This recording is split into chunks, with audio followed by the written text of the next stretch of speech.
आनंद studios foundation में आपका स्वागत है। हम आपसे अनुरोध करते हैं कि कृपया हमारे चैनल को सब्सक्राइब करें। धन्यवाद। हेलो एवरीवन, आनंद स्टूडियोज फाउंडेशन की रीजनिंग क्लास में आप सभी का स्वागत है। आज का हमारा टॉपिक है डायरेक्शन सेंस टेस्ट। काफ़ी इंटरेस्टिंग टॉपिक है। बस आपको एक बार इसके कॉन्सेप्ट्स की क्लैरिटी होनी चाहिए, फिर आप इसके क्वेश्चंस बहुत आराम से सॉल्व कर लेंगे। और वो की कॉन्सेप्ट्स जो हैं वो बहुत बेसिक है, वो आपने बचपन से पढ़ते आ रहे हैं, बस उसका एक क्विक रिविजन कर लेते हैं। तो पहला हमारा जो कॉन्सेप्ट है जो हमें डायरेक्शन सेंस टेस्ट के क्वेश्चंस के लिए ज़रूरी है वो है डायरेक्शंस। हमें डायरेक्शंस पता होनी चाहिए सही से।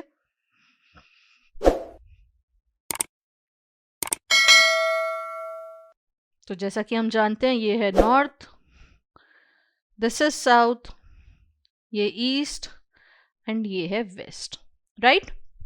इसे आप चाहे तो इंडिया के मैप पे इमेजिन भी कर सकते हैं कि नॉर्थ में हमारे हिमाचल प्रदेश एंड ऑल हो जाता है, ईस्ट में हमारा उड़ीसा, बिहार, साउथ में हमारा कर्नाटका, केरला, वेस्ट में हमारा गोवा, गुजरात, ये सब आ जाते हैं, राइट।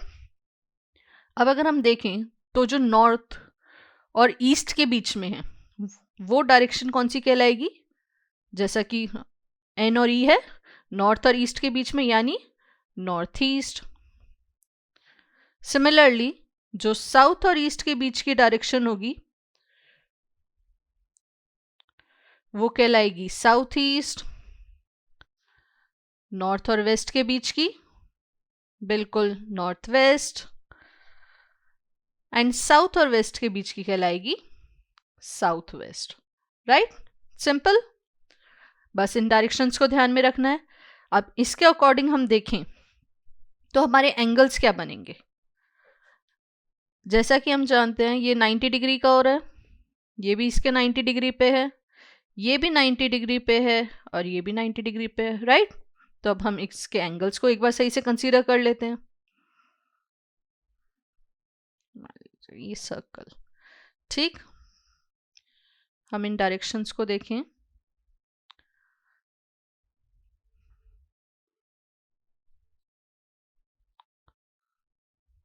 अगर ये 0 डिग्री है मान लीजिए तो ये इसके 90 पे ईस्ट, साउथ है इसके 180 डिग्री पे, राइट। ये हो गया इसके 270 डिग्री पे, और जब ये फुल सर्कल कंप्लीट हुआ तो ये हो गया 360 डिग्री पे, करेक्ट। तो हमें पता लग गया ये हमारा ईस्ट 90 पे है, नॉर्थ के रेफरेंस में ले तो साउथ हमारा 180 पे है और वेस्ट हमारा 270 डिग्री पे है। तो फिर सिमिलरली हमारा नॉर्थ ईस्ट का एंगल क्या बैठेगा? Is 45 degree, right. तो ये 45 डिग्री पे हो गया नॉर्थ ईस्ट। ये एंगल हमारा हो गया 135 डिग्री, ये एंगल हमारा हो गया 225 डिग्री और ये एंगल हो गया हमारा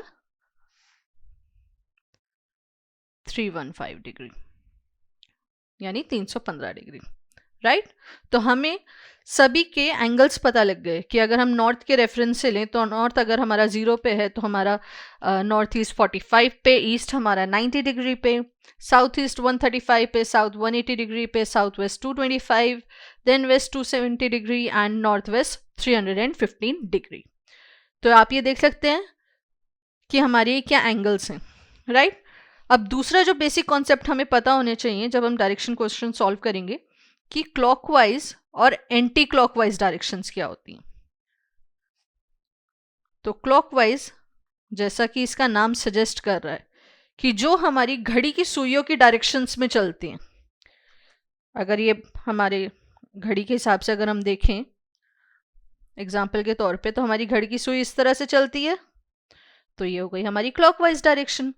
और जो उसकी उल्टी डायरेक्शन में चलेगी यानी इस तरह से, वो हो गई हमारी एंटी क्लॉकवाइज डायरेक्शन, राइट।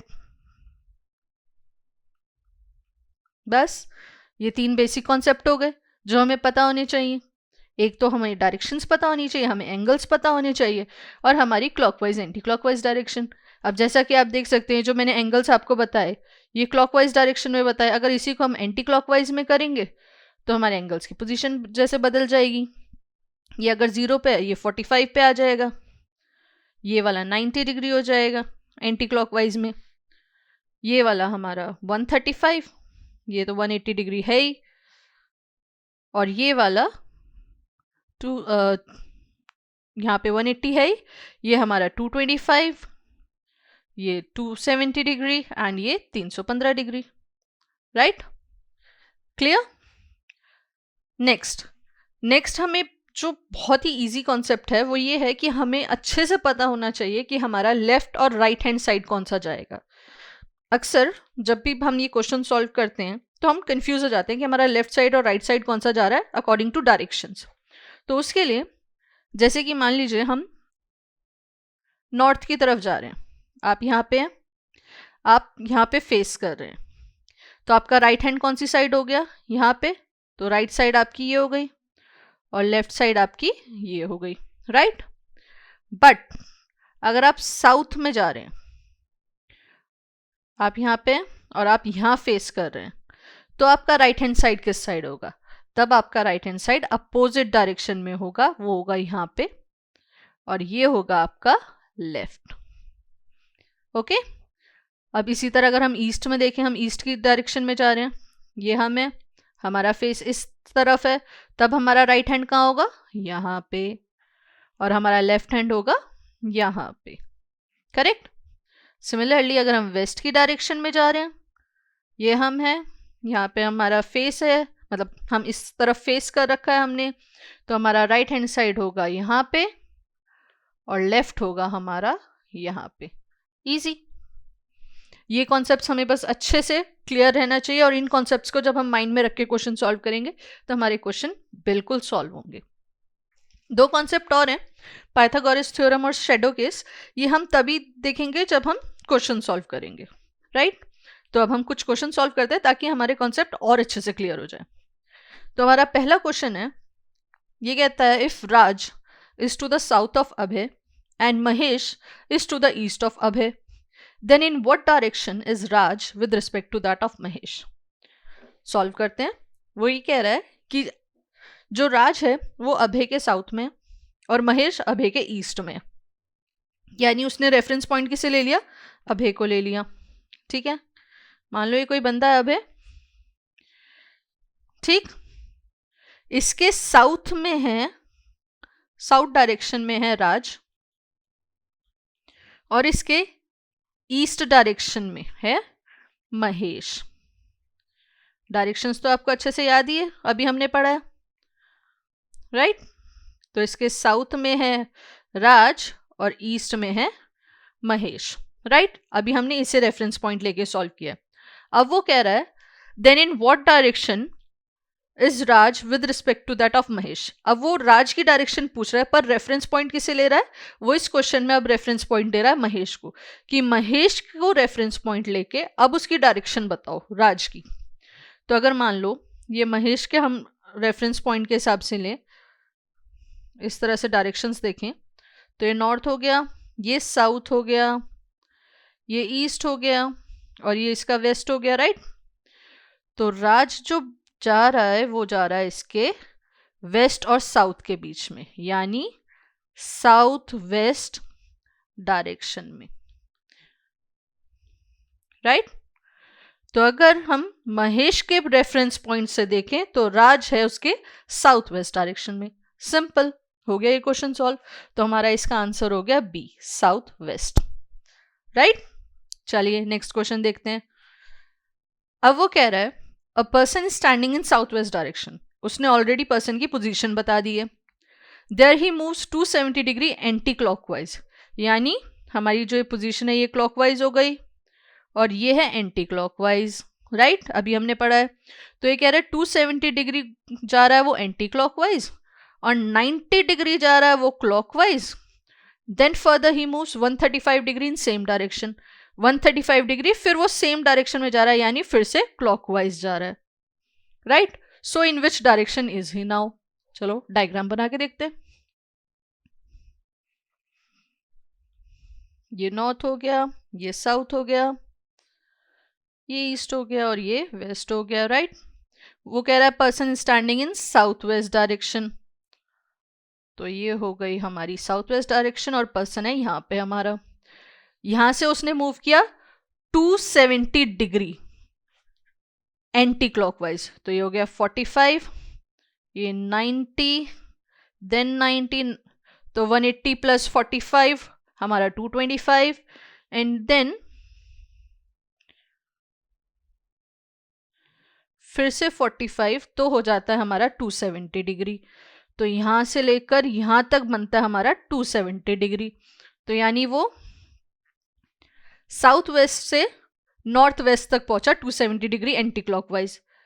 उसके बाद आगे क्वेश्चन में वो क्या कह रहा है कि यहाँ पहुंचने के बाद उसने फिर 90 डिग्री क्लॉकवाइज टर्न लिया, यानी 90 डिग्री हो गया ये, 90 डिग्री उसने क्लॉकवाइज टर्न लिया, यानी पहले उल्टे जाके फिर ये ऐसे सीधे आया 90 डिग्री। 90 डिग्री क्लॉकवाइज लेने के बाद उसने फिर से यहीं से 135 डिग्री सेम डायरेक्शन में और मूव हुआ है, 135 डिग्री, यानी ये 45 प्लस में 90 डिग्री हो गया हमारा 135 डिग्री। तो यहाँ पे पहुंच गया 135 डिग्री और टर्न लेके। अब वो पूछ रहा है इसकी डायरेक्शन बता दोगी, तो ये कहाँ पहुंचा है, यहाँ पहुंचा है, और ये कौन सी डायरेक्शन है, साउथ, तो इसका आंसर हो गया बी, साउथ। इजी। चलिए अगर नहीं हुआ तो नेक्स्ट क्वेश्चन और करके देखते हैं, और अच्छे से हो जाएगा।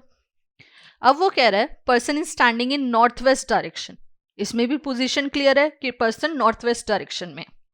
From there he moves 540 degree clockwise, 315 degree anti clockwise, further 270 degree same direction में यानी anti clockwise, 135 degree clockwise. In which direction is he now. अब जैसा कि आप देख रहे हो क्वेश्चन में ये बहुत ज़्यादा मूव कर रहा है, कभी क्लॉकवाइज जा रहा है, कभी एंटी क्लॉकवाइज जा रहा है, फिर क्लॉकवाइज जा रहा है। तो इसे डायग्राम से पहले इसका एक इजी मेथड बता देती हूँ कि हम क्या करते हैं, एक साइड लिख लेते हैं क्लॉकवाइज और एक साइड लिख लेते हैं एंटी क्लॉकवाइज।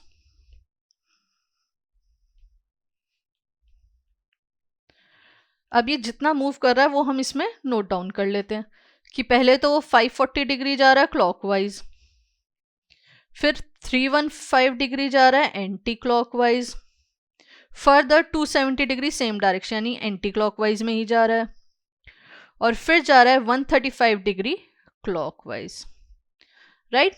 इस तरह से हम लिख लेंगे, क्योंकि जब हमें रीजनिंग क्वेश्चन सॉल्व करने होते हैं तो हमें टाइम भी तो बचाना होता है, तो हमें जल्दी जल्दी सॉल्व करने होते हैं। तो हम इस तरह से जब लिख लेंगे तो अब इनको करते हैं ऐड, कि देखते हैं टोटल वो क्लॉकवाइज कितना मूव हुआ और टोटल एंटी क्लॉकवाइज कितना मूव हुआ है। तो जब 540 प्लस 135 ऐड किया तो हमारा आ गया 675 डिग्री, तो वो मूव हुआ है क्लॉकवाइज, और एंटी क्लॉकवाइज को ऐड करें तो हमारा आ गया 585 डिग्री मूव हुआ एंटी क्लॉकवाइज। तो आप इन दोनों की वैल्यू से देख सकते हो कि उसने ज़्यादा मूव कौन सा किया है, क्लॉकवाइज किया है। तो टोटल में से हम अब इन दोनों में से जब हम माइनस करके देखते हैं तो हम इसे माइनस करके देखते हैं तो हमारा आंसर आ रहा है 90 डिग्री क्लॉकवाइज उसने जो है ज़्यादा मूव किया है। यहाँ से हमें पता लग गया कि इसके पूरी एंटी क्लॉकवाइज की डायरेक्शन में इसने ज़्यादा मूवमेंट 90 डिग्री क्लॉकवाइज की है। अब हम इसे डायग्राम पे करके देखते हैं कि हमारी ये डायरेक्शंस हैं, ठीक। हमें ऑलरेडी पता ही है बंदा कहाँ है, वो है नॉर्थ वेस्ट में, ये रहा। और अब हमने देख लिया ये क्लॉकवाइज एंटी क्लॉकवाइज के हिसाब से हमें पता लग गया कि उसने 90 डिग्री क्लॉकवाइज ज़्यादा डायरेक्शन की है। तो अब यहाँ से अगर हम देखें तो हमारा 90 डिग्री क्लॉकवाइज पहुँचता है कहाँ पे, यहाँ पे। तो ये कौन सी पोजीशन हो गई, नॉर्थ ईस्ट। यानी हमें पता लग गया कि इन सारी मूवमेंट्स के बाद जब पहले 540 डिग्री क्लॉकवाइज गया, फिर 315 डिग्री एंटी क्लॉकवाइज गया, फिर दोबारा 270 डिग्री वो एंटी क्लॉकवाइज जाके 135 डिग्री क्लॉकवाइज में आया, तो उसकी ओवरऑल पोजीशन जो बैठी वो बैठी 90 डिग्री क्लॉकवाइज की। तो नॉर्थ वेस्ट से 90 डिग्री क्लॉकवाइज हमारा होता है नॉर्थ ईस्ट, तो he is in north east position. Easy. नहीं आया तो क्वेश्चन सॉल्व करके देखना, अपने आप आ जाएगा। नेक्स्ट क्वेश्चन, अभी तक हमने किया डायरेक्शंस के, मतलब एंगल्स वाले क्वेश्चन। अब ये क्वेश्चन है, ये कहता है from her office Riya wishes to go home, यानी कहीं उसका ऑफिस है, वहां से वो अपने घर जा रही है। From office she goes towards north, तो हम क्वेश्चन के साथ ही इसे ड्रॉ कर करके देखेंगे तो इजीली सॉल्व होगा। ठीक, तो मान लीजिए ये है इसका ऑफिस कहीं पे। ठीक, ऑफिस से she goes towards north, north में गई, देन लेफ्ट, नॉर्थ में जाके उसने लेफ्ट टर्न लिया।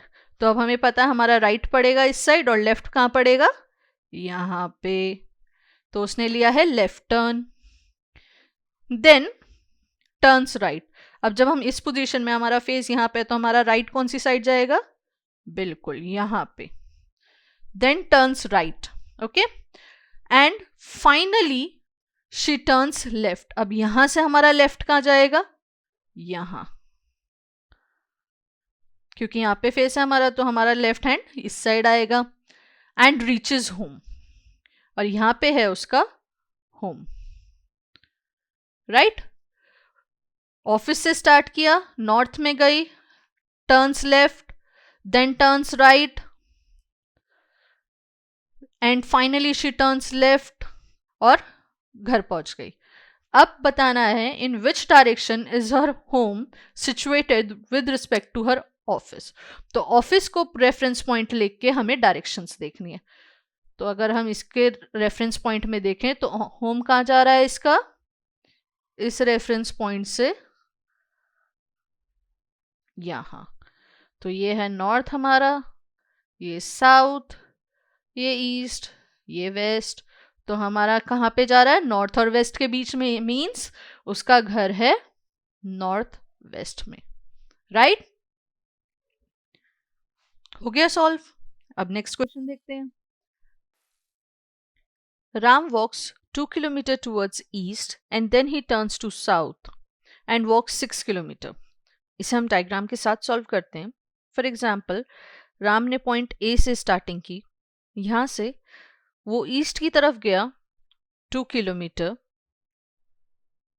And then he turns to south, फिर यहां से इस पॉइंट से वो साउथ पे गया and walks 6 kilometre. Again he turns to east, यहां से फिर उसने ईस्ट की तरफ डायरेक्शन ली and walks 3 kilometre. After this he turns to north, यहां से नॉर्थ में गया and walks 10 kilometre, 10 kilometre north में गया। How far is he from the starting point, तो वो पूछ रहा है कि यहां से लेकर,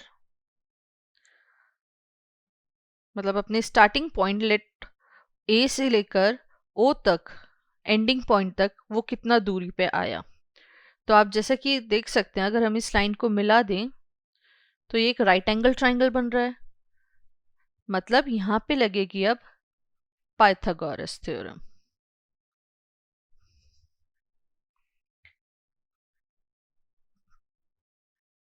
पाइथागोरस थ्योरम कहती है कि जब भी कोई एक राइट एंगल ट्राइंगल होगा, यानी 90 डिग्री का एंगल होगा यहाँ पे, और एक ये राइट एंगल ट्राइंगल बनेगा, तो जो हाइपोटेन्यूस है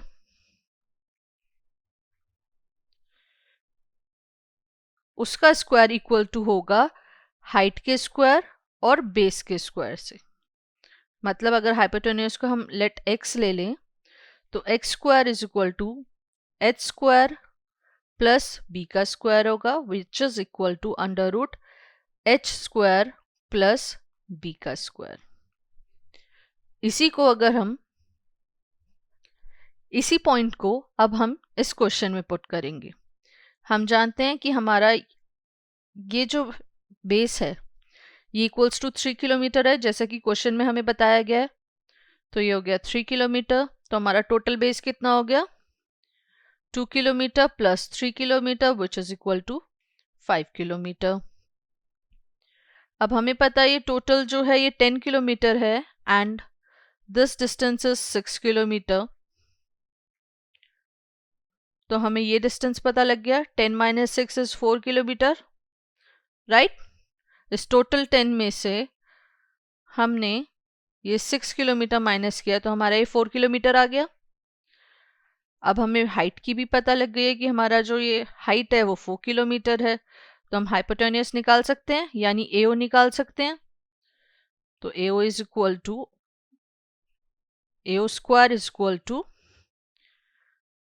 4 का स्क्वायर प्लस 5 का square which is equal to 16 plus 25 equal to under root 41. It means उसने जो स्टार्टिंग पॉइंट से डिस्टेंस ट्रैवल किया वो था अंडर रूट 41 किलोमीटर्स. ओके, ये हमारा आंसर आ गया. अगर इसमें वो फर्दर क्वेश्चन पूछता कि वो किस डायरेक्शन में गया ए को रेफरेंस पॉइंट लेके, तो वो भी हम बता सकते थे कि हमारा ये जा रहा है नॉर्थ ईस्ट डायरेक्शन में. तो जो उसका एंडिंग पॉइंट था वो हमारे स्टार्टिंग पॉइंट से नॉर्थ ईस्ट डायरेक्शन में था, राइट. ये हमारा क्वेश्चन सॉल्व हो गया. Next question.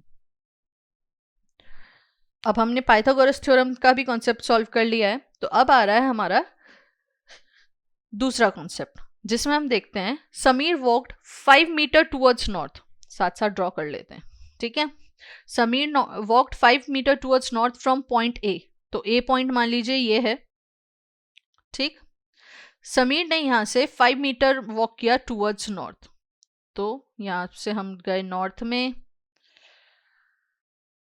यहाँ हमने वॉक किया 5 metre. Then and reached point B, यानी ए पॉइंट से वो चला नॉर्थ में गया 5 मीटर और पहुंचा बी पॉइंट पे. देन यहाँ से ही took a right turn from point B. तो यहाँ से राइट हमारा किस साइड जाएगा, इस side. He took a right turn from point B and walked 7 metre, यानी यहाँ से इसने वॉक किया 7 मीटर चला एंड रीच्ड पॉइंट सी. तो यहाँ सी पॉइंट पे पहुंच गया. Then he took a right turn. तो अगर हम यहाँ पे हैं तो हमारा राइट टर्न किस साइड आएगा, इस साइड, है ना. तो ये हमारा राइट हो गया. He took a right turn from point C and walked 10 metre. तो यहाँ से 10 मीटर वॉक किया उसने and reach point D. D point पे पहुंच गया 10 मीटर वॉक करके. Then he took another right turn. अब अगर हम इस पॉइंट पे हैं तो हमारा राइट कौन सी साइड होगा, इस साइड. कॉन्सेप्ट को ध्यान में रखिए जो हमने स्टार्टिंग में पढ़ा है.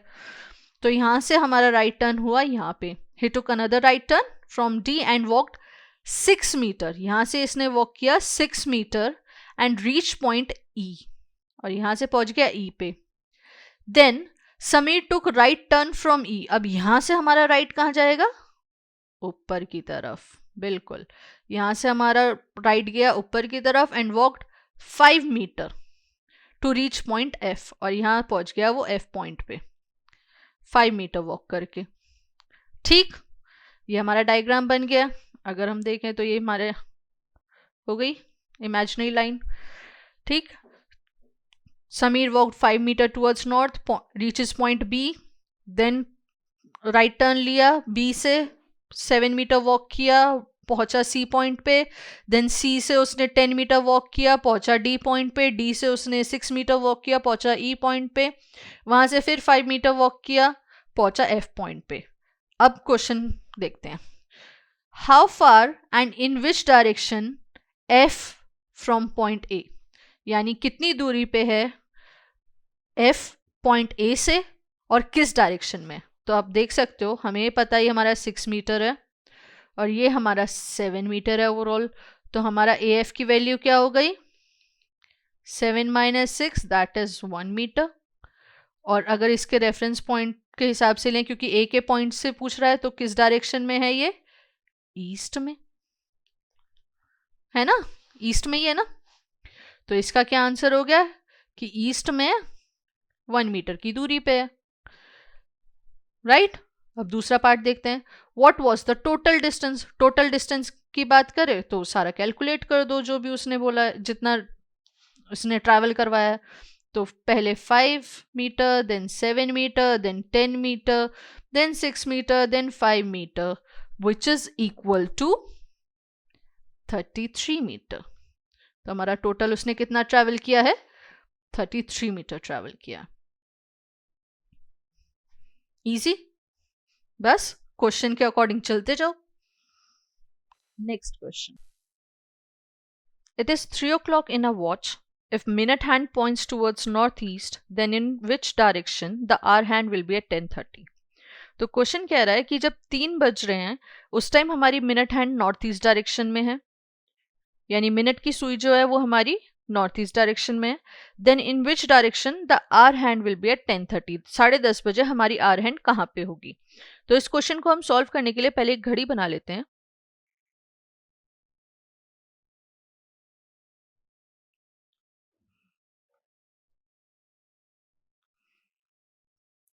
तो 3 बजे हमारी जो आर हैंड होगी वो यहाँ होगी 3 पे, और जो मिनट हैंड होगी यानी मिनट की जो सुई होगी वो होगी यहाँ पे 12 पे। आर हैंड को थोड़ा डार्क कर लिया, ठीक।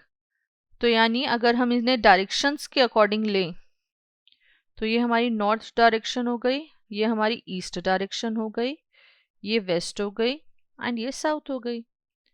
लेकिन वो ये कह रहा है कि 3 बजे जो है हमारी मिनट हैंड जो है वो नॉर्थ ईस्ट डायरेक्शन में है, यानी वो नॉर्थ को कंसीडर कर रहा है नॉर्थ ईस्ट।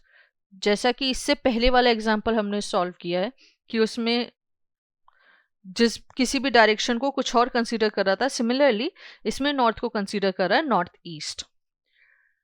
अब वो पूछ रहा है कि 10:30 बजे हमारा जो आर हैंड है, पहले मिनट हैंड की बात की थी, अब बात कर रहा है कि हमारा 10:30 बजे आर हैंड कौन सी डायरेक्शन में होगा। तो अगर हम 10:30 बजे लें, ये अगर 12 है 6 तो 10 हमारे 10 यहाँ हो गए, इस तरह होंगे 10:30 हमारे। ये हमारी आर हैंड होगी और ये हमारी मिनट हैंड होगी। अब अगर इस पे कंसीडर करें तो ये हमारी आर हैंड हो गई, ये मिनट हैंड हो गई, राइट। तो ये किस डायरेक्शन में जा रही है अगर इसे हम देखें तो ये अगर नॉर्थ है ये वेस्ट है, तो ये kind of north west direction में जा रही है 10:30 बजे, यानी 10 बजे जो आर हैंड है हमारी वो नॉर्थ वेस्ट डायरेक्शन में जा रही है। बट क्योंकि हमने क्वेश्चन में देखा है कि वो नॉर्थ को नॉर्थ ईस्ट कंसीडर कर रहा है, तो अगर इसी कॉन्टेक्स्ट में देखें, अगर ये ईस्ट कंसीडर हो रहा है तो ये हो जाएगा हमारा यहाँ पे, ये नॉर्थ ईस्ट है ये ईस्ट है, तो ये क्या हो जाएगा नॉर्थ अकॉर्डिंग टू क्वेश्चन। तो 10:30 बजे आर हैंड हमारी नॉर्थ पे होगी, राइट।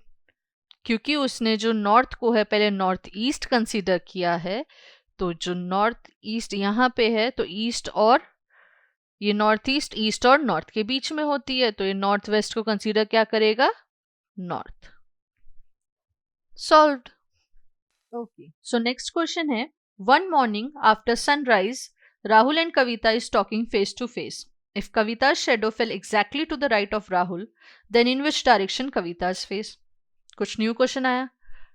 इस टाइप के क्वेश्चन के लिए हमें शेडो केस जानना होता है, जो कि हमने पहले नहीं समझा था, पेंडिंग छोड़ा था, उसे अब हम समझेंगे कि शेडो केस होता क्या है। तो इस शेडो केस के कॉन्सेप्ट को जब हमें समझना हो तो हमें 2 पॉइंट को ध्यान में रखना है। पहला कि सनराइज टाइम है यानी मॉर्निंग टाइम है या सनसेट टाइम है। तो पहले हम सनराइज टाइम को कंसीडर कर लेते हैं। जैसा कि हम जानते हैं कि जब सनराइज टाइम होता है तो हमारा सन कहाँ से राइज करता है ईस्ट से, तो जो भी हमारी शेडो जो बनेगी जब ईस्ट सनराइजिंग होगा तो हमारी जो शेडो बनेगी वो वेस्ट साइड बनेगी, राइट। तो हमारी शेडो कहाँ बनेगी वेस्ट में बनेगी।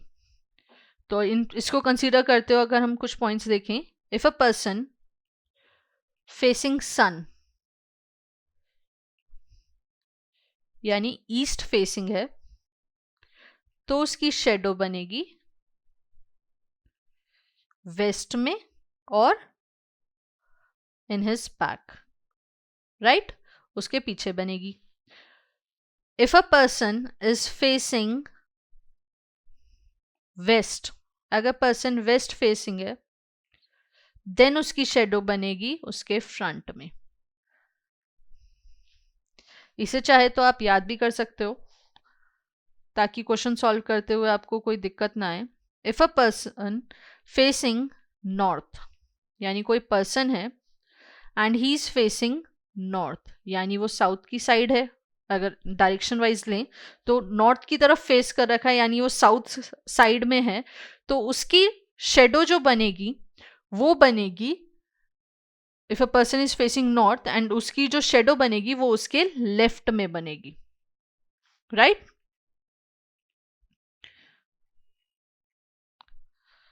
If a person is facing north यानी साउथ से, अगर वो है साउथ साइड से है, तो उसकी जो शेडो बनेगी वो लेफ्ट में बनेगी. And if a person is facing south, if a person is facing south की तरफ है, तो उसकी जो शेडो बनेगी वो राइट में बनेगी.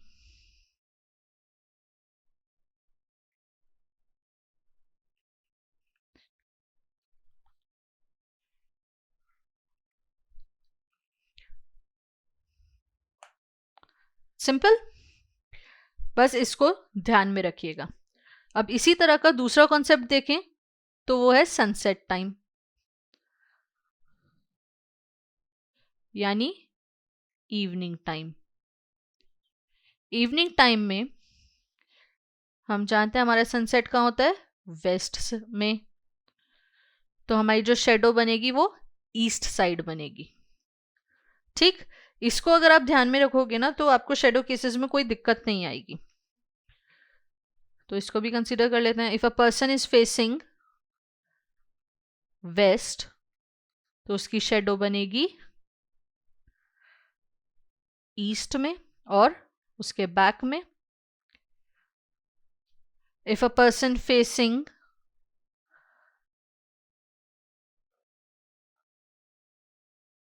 If a person facing east, तो उसकी शेडो बनेगी उसके फ्रंट में. If a person facing north, यानी नॉर्थ फेस कर रहा है, नॉर्थ फेसिंग है, तो हमें पता है ईस्ट साइड बननी है, तो उसकी जो शेडो बनेगी वो बनेगी उसके राइट में.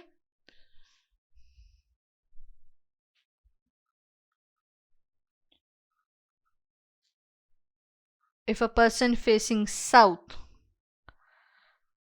यानी साउथ फेस कर रहा है, तो हमें पता है ईस्ट साइड बननी है, यानी इसका साउथ का जो ईस्ट साइड होगा वो कौन सा होगा, लेफ्ट. तो यानी जब साउथ फेसिंग होगा तो शेडो बनेगी उसके लेफ्ट में. ठीक है, इस कॉन्सेप्ट को आप ध्यान में रखिए और अब हम सॉल्व करते हैं क्वेश्चन को.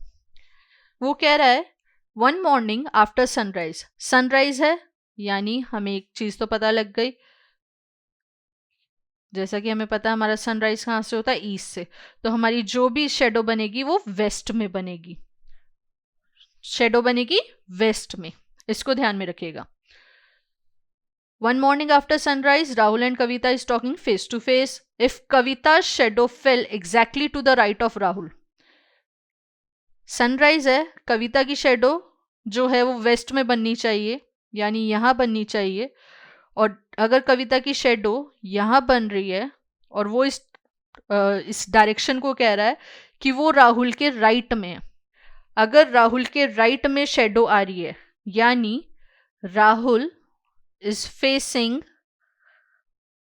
साउथ, है कि नहीं. जैसा कि हमने अभी पढ़ा था, अगर राहुल के शेडो जो है वो उसके एग्जैक्टली राइट में आ रही है, तो यानी राहुल इज फेसिंग साउथ. तो कविता की जो शेडो है इसमें जैसा बोला गया है एग्जैक्टली राहुल के राइट में है, तो यानी Rahul is facing south and Kavita is facing north, right. तो कविता का फेस है नॉर्थ डायरेक्शन में. सिंपल हो गया ना क्वेश्चन सॉल्व।